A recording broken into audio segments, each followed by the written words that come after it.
We begin tonight at 6 with IMPD investigating multiple shootings over the weekend that left nearly a dozen people shot. This map shows where all those shootings took place. One of those deadly shootings happened Saturday morning during a funeral.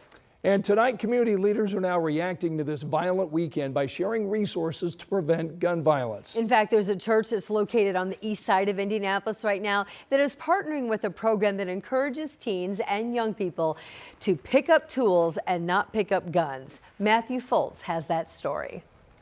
A lesson in teamwork. It's what these young adults are learning in a life and skills program here on the city's east side. I just want to start a career other than just bouncing the fast food. Elijah Scott is one of the young people in the program held here at New Direction Church. The program aims to give them resources, a job, and a shot at succeeding at life. Grew up, a lot of drug dealers, stuff like that. I just wanted to be different, wanted to try something new, get closer to my Lord and Savior Jesus. And that's exactly the goal Pastor Ken Sullivan wants for these students, following a violent weekend here in Indy where at least 11 people were shot. I don't think that gun violence in our community is one thing. I think it's like multiple things. And Scott says without this program, he could end up in news headlines. Most definitely be somewhere in jail or dead, to be honest with you. Look, y'all got to pay attention to it for real. And it's a focus Aaron Harris also has, volunteering his time to teach a trade he's been doing his entire life. These are one of the things that I picked up in my life, so I'm willing to teach, preach it, and let it roll out. And then later in life, it's going to do them some good, even if it's in their housework. With this program, I was able to get back on my feet and get back on the right mindset that I need to have. An opportunity all of these students are just grateful to have and hope others can get inspired too. I always had like my own trauma, but it helped me figure out ways to break down my trauma and put it in different places or just express all my trauma, like let it all out. A program to let out the past and take in the new. Reporting on Indy's East Side, I'm Matthew Foltz, 13 News. Right now, the students have just about 8 more weeks left in the cohort. We have more information on this. If you'd like to learn more about the program, just go to our website. That's at WTHR.com. So the spike that we've seen in gun violence spread across Indianapolis is now leaving some, including police, wondering what's behind it all. Ashton Hackman tonight has reaction from police and also a gun violence expert. A violent 48 hours across Indianapolis. 8 separate scenes mapped out here. In total, nearly a dozen people shot. 2 of them died. IMPD says despite the spurt of violence, violent crime is down 42% from this same time last year. Criminal homicides are down 25%. Non-fatal shootings are down 11%. It doesn't diminish the fact there's victims out there. It doesn't diminish that. It does hurt the overall, the big picture, and I think you have to keep that big picture focus. I don't feel like looking at it year to year is the best way to look at it. Dr. Natalie Hipple, who leads criminology and criminal justice at IU Bloomington, has studied gun violence trends for more than a decade. She says snapshots like year-to-year numbers don't always tell the full story. Let's look at the trends over the last 18 months, right? Or looking at averages over the quarters and stuff like that, because then I think you get a bigger picture of actually what's happening. IMPD says police can't do it alone. In Indianapolis, Ashton Hackman, 13 News.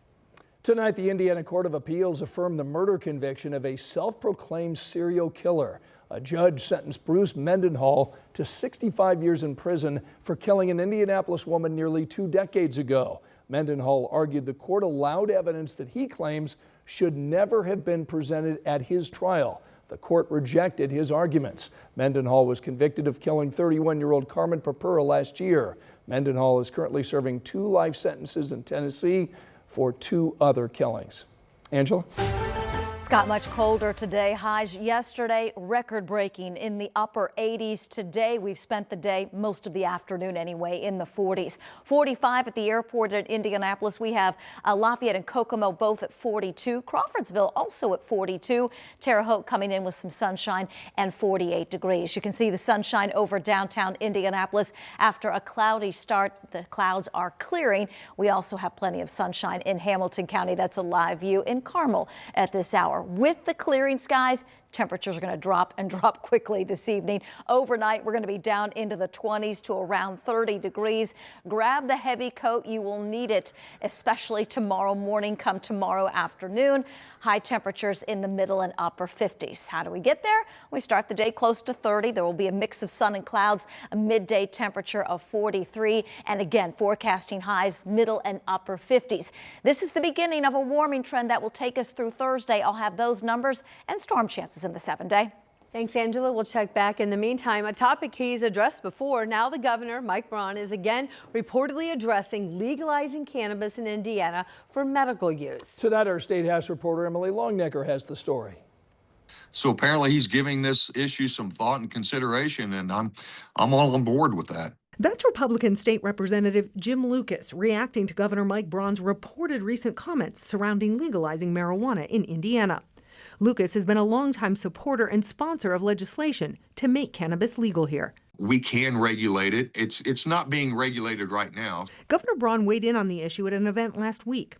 According to State Affairs, the governor said when it comes to legalizing medical cannabis in Indiana, he was, quote, kind of agnostic on that issue. Braun reportedly went on to say, quote, but when you've got 4 states surrounding you, you're probably going to have to address it. That's not unlike what the governor told 13 News 2 years ago when he ran for office. So we need to address it in some fashion because it's now surrounding us. When it comes to how Hoosiers feel about the issue, a survey from Ball State University found that over 62% of those surveyed supported legalizing marijuana for both recreational and medicinal uses, with even more in favor of making medical cannabis legal.